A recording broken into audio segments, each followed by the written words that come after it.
part of the Seahawks. Fourth year, 3 Pro Bowls. So let's start with this. How you doing, bud? Good to see you again. God is good, man. How you doing, buddy? I'm doing great. And it's interesting. Joey and I talk about this all the time. I can't imagine having a job where I could work at a place I love and get traded to a place I didn't love. The opposite happened to you. You were in a losing culture, and one day you get a phone call, and they say, hey, we're going to ship you to Seattle where they win Super Bowls, and they're really good. I mean, when you first arrived in Seattle, did it feel different? Just on the feeling that it was a winning team and a winning culture and the whole building, did it feel different to you? Yeah, it did, man. From the day I walked in, the first thing Pete and Mr. Snyder told me was to be myself. Come here and be myself, and come win ball games. That's what it's about. So this organization is one. It's one of one. It's very unique, and I'm just fortunate enough to be here, man. Well, Pete's very different. Even though he's a 68, 69-year-old guy, he's got a lot of enthusiasm. So tell me, how is Pete different than other coaches you've had? He cares about his players on and off the field. You know what I mean? And I think that's what makes it special. You go to war for a coach like that. You just want to play for him. You want to give it. Obviously he's not a me guy. He doesn't want all the praise, but you want to play for a coach like that. You'll go extra hard for him. He's full of energy, very unique. He's himself at all times. He doesn't care what anybody thinks about him. And I got his back forever, man. That's my guy. So you're different. You have most sacks by a defensive back in a single season. And at times, I don't like you're a safety, but not really. You remind me a little bit of Honey Badger in that you're just a real instinctive football player that blows stuff up and makes stuff happen. In the Seattle defense, does Pete consider you a safety, a linebacker? Do you have a specific label, or how do you feel you should be or are treated there in terms of position? Well, I classify myself as a playmaker. You know what I mean? I can play anything you need me to do.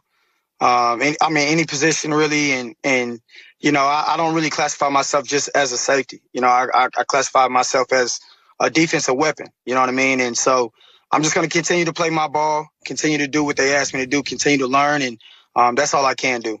So we thought on this show, I've been a fan of Carlos Dunlap forever. Smart guy. He got into a bad situation. He got into a situation like you. He was in an organization that wasn't winning games. And then Seattle goes and gets him, and now both of you go from losers to winners. Have you and Carlos talked about the difference? Because he had a similar situation to you, Jamal. Absolutely. We talk about it all the time, and we're so fortunate. We always, tell the guys over here that, hey, man, if you're a rookie or you've been here for, your whole career, you're really spoiled, right? And they spoil the guys in the right way over here. They treat us how we're supposed to be treated, and but at the same time, they let us have fun. They let us be ourselves, and just be unique in our own ways, and then come together as a team, and chase championships. That's what it's about. So far for the Seahawks, because I thought the Rams have. You're in a division now where it's crazy. You got Russell Wilson running around and Kyler Murray running around, a lot of offensive coaches, and is there a team in the playoffs, an offense that what does worry you about Seattle going forward? Are there things that you think you have to get better at right now? Because we're running out of regular season here. What does Seattle have to get better at? We're hitting our stride at the right time. I like us over anybody. That's just the confidence that I have. That's the confidence that we have as a group, and we know what type of guys we go to war with every day. We know what type of staff that's preparing us each and every day and every week. So we're going to be ready. Whoever the matchup is, when the time comes, we'll be ready for it. But at the end of the day, we just want to continue to stay focused on the mission. We have one more game left, and that's versus the 49ers. So the next game is important because it's the next one. Russell Wilson's obviously a tremendous transformational player. Now you practice against Russell Wilson every day.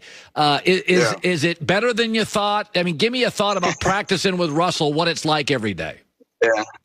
I mean, the ultimate pro. You know, what you see is what you get. You know, he's all about his business. He comes to work each and every day. You know what type of guy you're gonna get. You know what type of teammate, what type of leader you're gonna get on and off the field. And he's the ultimate competitor. He wants to win, and I respect him so much.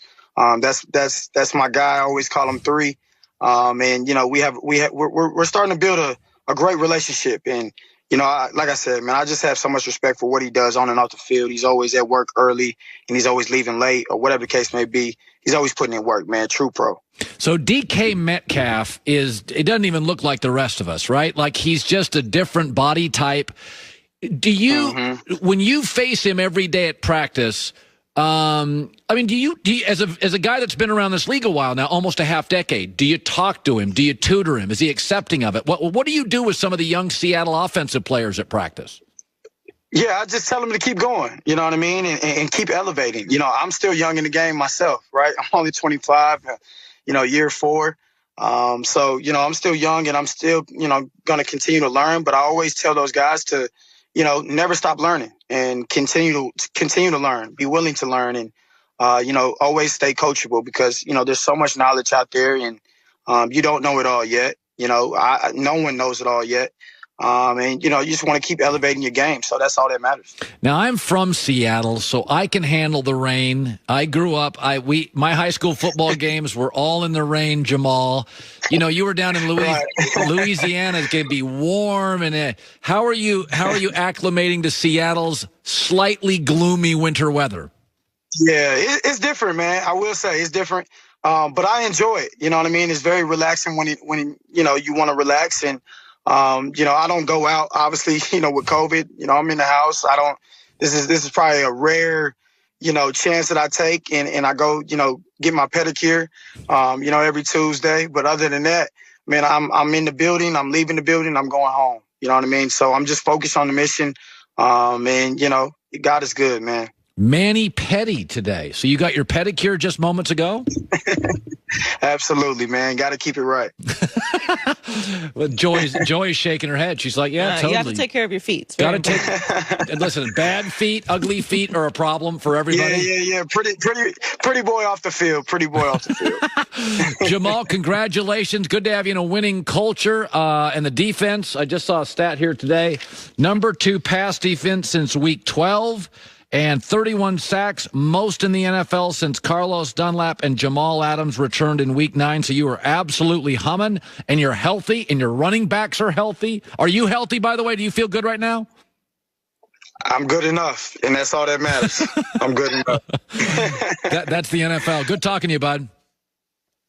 Absolutely, buddy. Thank you, man. You bet. Jamal Adams. He's a Pete Carroll player. So he's sometimes you're like, oh, he's a little overly aggressive. When you go back to Pete Carroll at Seattle, they had a few penalties. Like Pete would let guys play. Pete's always been, and he actually went. Adam Gase struggles with stars.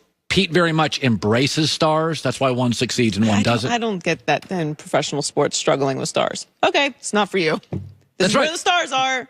You can't deal with stars. Anytime a coach is like, I don't deal with stars, like, okay. You're a college coach. You're a college coach, and you're probably not going to be great. This is where the stars are. But Pete, like he said, like Pete lets you play. Like Pete's practices are big energy. You know, Pete is so unique in the NFL. And I've had GMs say, I don't understand Seattle's draft. I don't understand. They do things just everything a little different than everybody else. They draft a little differently. They're the only team in the NFL that can struggle with their first-round picks, but they're great with their fourth-round picks. They've had some misses in their first-round picks. And, like, they'll make picks when they did Rashad Penny a couple years ago. I had 2 GMs who were like, I don't even understand that pick. That's not even what they need. I think what they've done in the middle of the season has been impressive. Unbelievable. Going from having no pass rush. They're like Tennessee. They had no pass rush. Yeah, but Tennessee didn't do anything about it.